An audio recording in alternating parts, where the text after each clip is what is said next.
Hey there guys, what's up? Ragtter here, welcoming you back to the Pokemon trading card game online. I have more boosters and a couple chests to open tonight. The big reason I wanted to do this, and wanted to do this as quickly as possible, is because of this Generations booster. These are really rare right now, and I'm so excited to see what might be inside.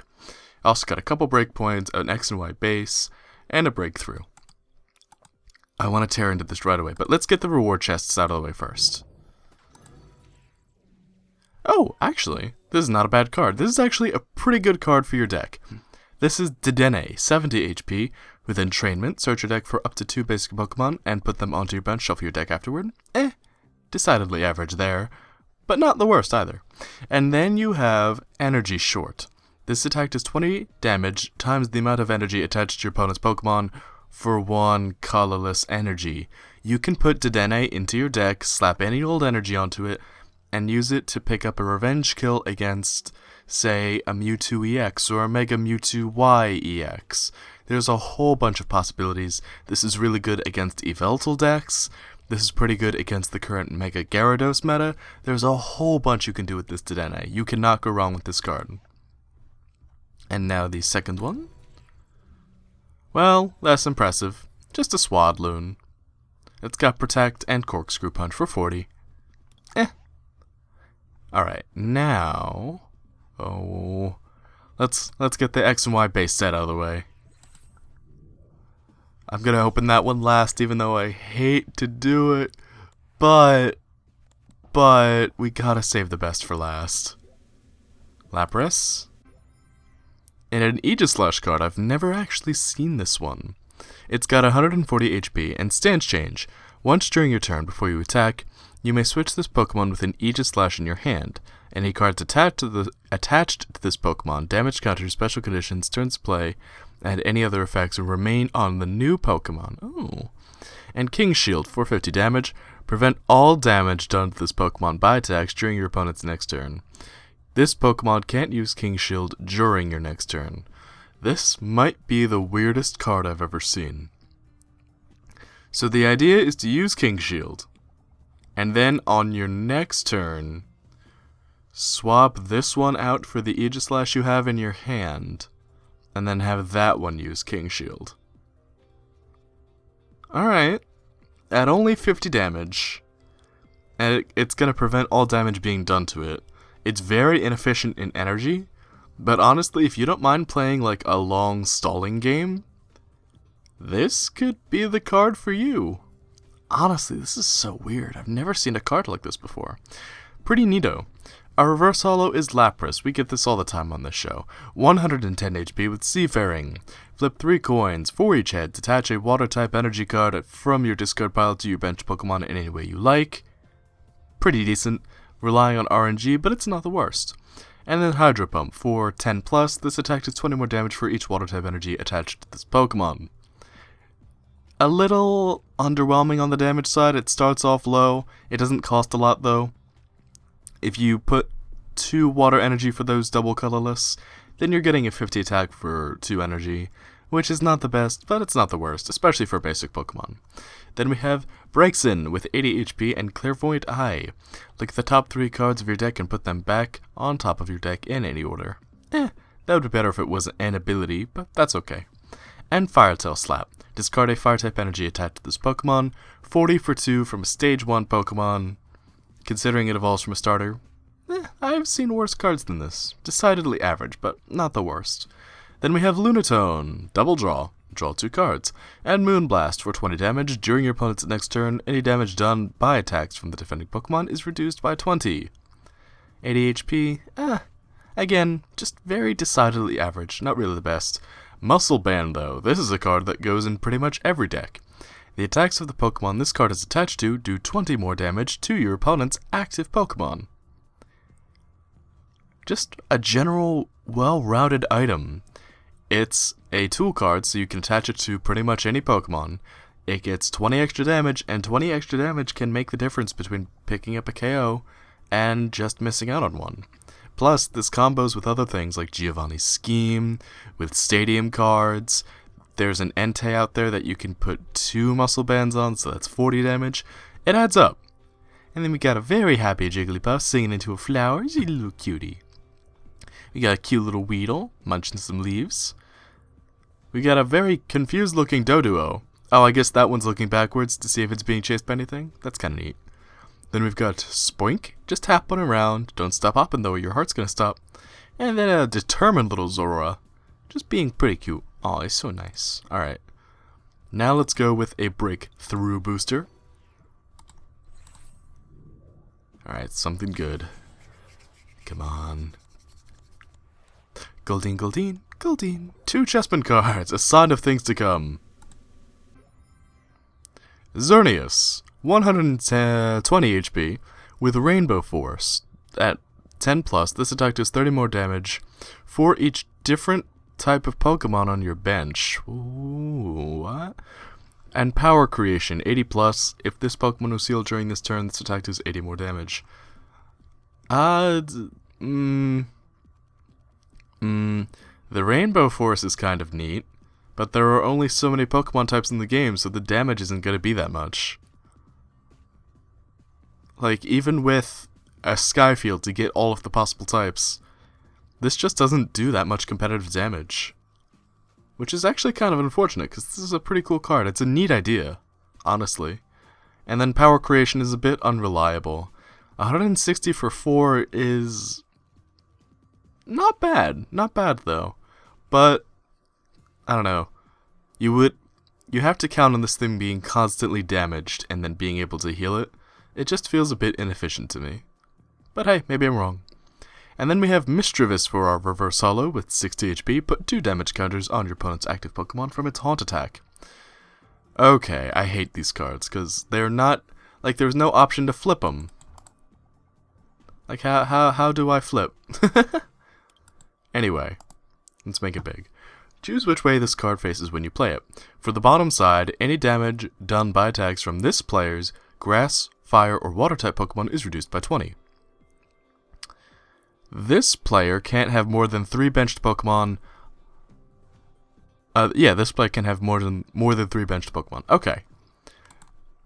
So, basically, you know, the way you generally want to run this is you want to be using this to limit your opponent's bench so they can't have cards like Mr. Mime or Wobbuffet or Garbodor using their passive abilities to hinder you.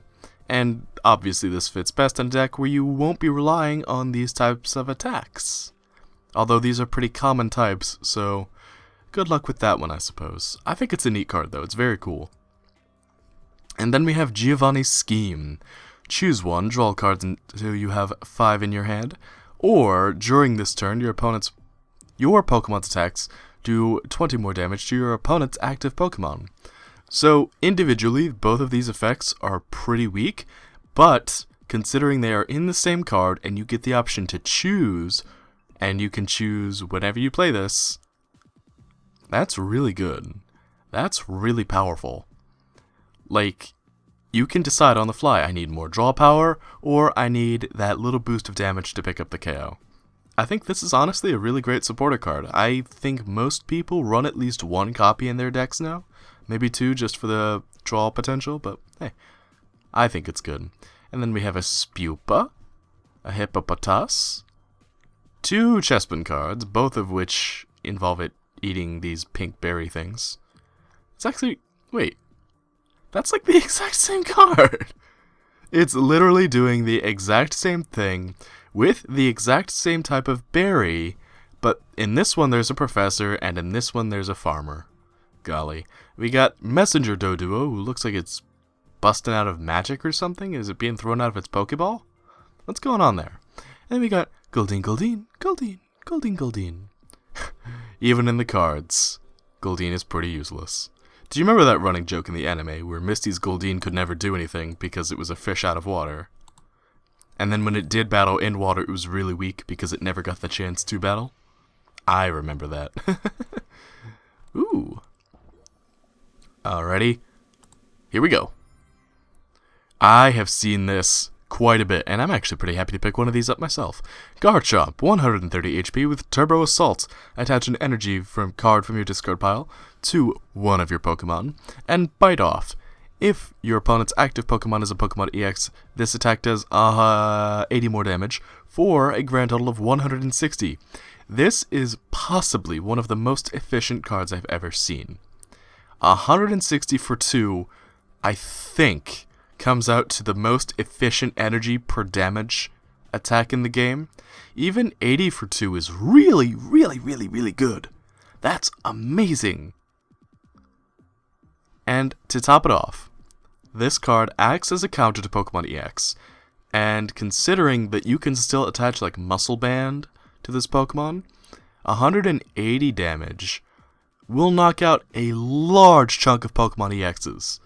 Add in the fact that fighting type decks are very aggressive. It's very easy to get them evolved, to get these Pokemon out onto the bench, onto the active stand, and to get the energy onto them, and to get tool cards attached to them. This is a great card. This is a fantastic card. I'm so happy I got it. Our reverse holo is the happiest, contentest, the cutest little Hesper you've ever seen. And then we have Delinquent. Discard any stadium card in play. If you do, your opponent discards 3 cards from his or her hand. A very, very good tech card to remove your opponent's stadium if you're not running one yourself, or to use your stadium as a bomb to nuke down your opponent's hand.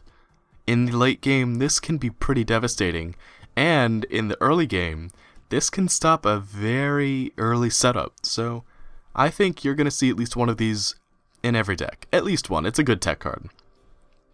Then we have Puzzle of Time. You may play 2 Puzzle of Time cards at once. If you played just one, look at the top 3 cards of your deck and put them back in any order. If you played 2 cards, put 2 cards from your discard pile into your hand. Both of these are pretty decent. The fact that you can get them together is pretty great. Playing 2 at once thins your deck. Well, not playing 2 at once. Getting 2 out of your deck at once thins your deck. And getting cards from your discard pile into your hand is never bad. And getting to look at your deck, the top 3 cards of your deck, pretty decent. I used to think it was pretty mediocre. I have come to appreciate it. Then we have Tierno. Draw 3 cards. Pretty good drawing card for any deck that needs a little more draw power. Then we have Electables. Quivering Sita. I'm not really sure what's going on there. The Legend of Zelda Honedge. A Ferroseed on a rampage? What is it doing here? It looks like it's breaking through rocks. Huh. And then the most intense Kricketot you've ever seen. What is going on in this art? What drove you to this point, Kricketot? What do you see? Alright, one more, and then we got the Generations back. Ooh, Misty. Ooh. Wait. Excuse me. I was looking for this one. Okay. 170 HP. For 1 energy, you get Miraculous Shine. Devolve each of your opponent's evolved Pokemon and put the highest stage evolution card on it into your opponent's hand. That's so cool. That's awesome. It costs 1 energy, and you can really mess up your opponent that way. I have no idea if that's actually any good. I have no idea if that's actually competitively viable.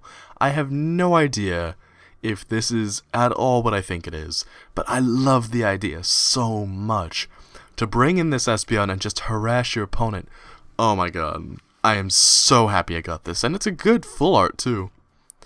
This attack's damage isn't affected by any effects on your opponent's active Pokemon, coming from 70. For 3 energy, that's not the best, but you can fulfill most of this with a double colorless. What I believe this to mean is that Psyshock will still hurt a Regice that is currently hiding behind its Resistance Blizzard attack, which makes Espeon EX, if it works the way I'm thinking it works, one of the most powerful Pokemon EX to tech into your deck, because most other Pokemon EX get stopped cold by the Regice. So, I like this card. I like this card a lot. Again, I have no idea if it's actually as good as I think it is, but I'm excited to have one. Then we have a Blitzel for our reverse holo. It's so cute with his little flower in the field, his eyes. We have another Puzzle of Time, and we have Cloyster with 100 HP, Sudden Grip. If this Pokemon evolved from Shelter during this turn, your opponent's active Pokemon is now paralyzed for 10 damage and Surf for 70. It's okay. This is a kitchen top counter card, so This will see the most use when you play with your friends. And then we have Misty's Determination. Discard a card from your hand. If you do, look at the top 8 cards of your deck and put one of them into your hand. Shuffle the other cards back into your deck. This is pretty good. It's a 1-for-1 trade. Plus you empty your hand a little bit with the supporter. You get to look at the top 8 cards of your deck, so you get an idea for what's going on there. It's a bit of deck thinning. You get to shuffle your deck if the draws haven't been going so well. I like this card a lot. I think 1 copy in a deck is pretty okay. Maybe more if you're running, say, Night March or Vespiquen, and you need to toss the Pokemon that you can't get out of your hand into the discard pile. Also appropriately, Raikou Mega Manectric decks, where Mega Manectric wants energy in the discard pile, and general Fire-type decks, which also benefit greatly from having energy in the discard pile. I think this card's pretty good. I would give it an 8 out of 10 if I did a rating system, which I don't, so ignore that. Then we got the Intense Kricketot again. Surprisingly adorable little Phantom. This child's spirit is surprisingly cute. Skorupi looking shocked. What's gotten into him? Oh, I don't like this card. The weird Hypno in the background and the dazed and confused Clefairy. It's so creepy to me. And what are they in a graveyard? I never noticed that before. Too weird. And a happy little Petilil. See, this is a nice card. What a nice little card. Alright. We've been putting it off for long enough. I'm ready. Are you guys ready? I don't know what's in this generation of booster packs. I don't know what we could possibly get. But all I know is that I'm so excited. New boosters. Oh, come on, load faster. I can't take the anticipation. Here we go. Ooh. Oh, okay. I think I get what's in this. Ooh, a Pinsir! 100 HP. With Overhead Throw for 30 damage, this attack does 20 damage to one of your benched Pokemon. And Heavy Suplex. This attack does 20 more damage for each colorless energy in your opponent's active Pokemon's retreat cost. Okay. So this card's not that good, I can tell just by looking at it. Overhead Throw is not the worst. Pinsir is a basic Pokemon. You can start dealing 30 damage on the first turn, which is not bad. But having your bench take 20 damage that early is not good. And then Heavy Suplex, I've talked about this before, but most Pokemon aren't gonna have more than 4 colorless energy in their retreat cost. So, at most, this attack is gonna do 120 damage. But to the Pokemon that it's going to do 120 damage to, Pinsir can't stay in on them, because more often than not, they have attacks that do more than 100 damage, because they're that big and they're that powerful. So maybe if Pinsir's coming in to get a revenge kill, but I just don't see this card working out that well. The card art is cool at least, so it'll look neat in your binder. Then we have Olympia. Switch your active Pokemon with one of your benched Pokemon. If you do, heal 30 damage from the Pokemon moved to your bench. Not bad. It's basically Switch, a weaker version of Switch and the Pokemon Center Lady mixed into one. Because by doing the Switch, you also remove special conditions from your active Pokemon. They get a little healing, and you get to bring a new Pokemon out. So I think if your deck is hurting for some supporters, or if you need to save a bit of space, Olympia can come in and do some work. Then we have Diancie with... What is this? What's this on the card? I don't understand. But it's got 90 HP with Sparkle. If the defending Pokemon tries to attack during your opponent's next turn, your opponent flips a coin. If Tails, the attack does nothing. I've had this used against me before. It's infuriating. And then Diamond Storm. For 3 energy and doing 60 damage, heal 30 damage from each of your Fairy-type Pokemon. I don't think this is that good.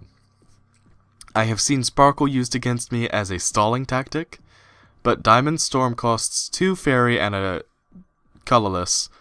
For 60 damage, that's really inefficient, and healing 30 damage from each of your fairies, that's okay, but you don't really want your fairies taking damage anyway, because they tend to have small HP pools. So I don't know, I just don't think this is the best. And then we have Pokemon Fan Club. Search your deck for up to 2 basic Pokemon, reveal them, and put them into your hand. Shuffle your deck afterward. Pretty staple supporter card. You can see at least one of these in a lot of decks. It just generally gets the cards you need out onto the bench a bit faster, so you can get your strategy going that much more... So you can get that much more momentum on your side, is what I'm trying to say. So honestly, pretty good. You'll be wanting to have some of these in your collection just in case. Then we have Golbat with 70 HP. When you play this Pokemon from your hand to evolve one of your Pokemon, you may put 2 damage counters on one of your opponent's Pokemon. And Supercross, this attack does 10 damage to each of your opponent's Pokemon. So, Sneaky Bite has honestly become one of the best abilities in the game. Because what this allows you to do is pick and choose the damage that goes out onto your opponent, which means that Pokemon, let's say Pokemon Attack targets Pokemon that have damage counters on them, or does more if a Pokemon is damaged.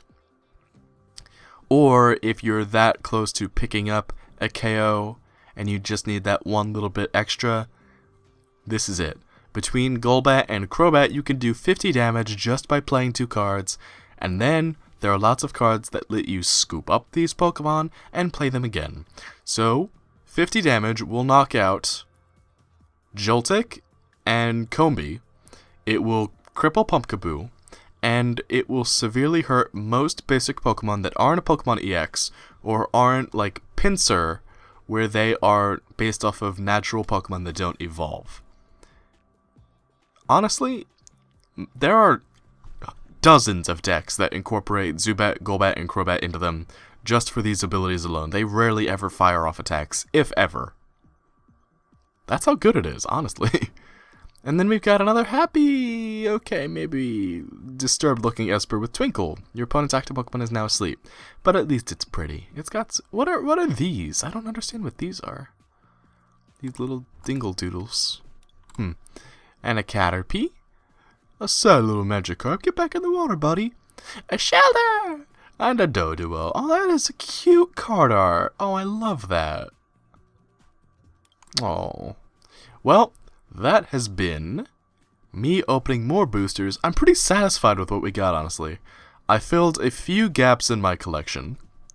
I got an Espeon that I've wanted for a long time. I got another Golbat, and I've been missing a Golbat to fill in my Zubat, Golbat, Crobat strategy. And I got to see what the Generations booster packs were like. So, I'm in a good mood now. I'm gonna go. If you guys have enjoyed this episode, then please let me know with a like and a comment down below telling me just how much fun you've had, and I will see you next time when we return to the Pokemon trading card game online when I have more boosters to show to you. Until then, be sure to take care and have a good one. Thanks for watching. Bye-bye!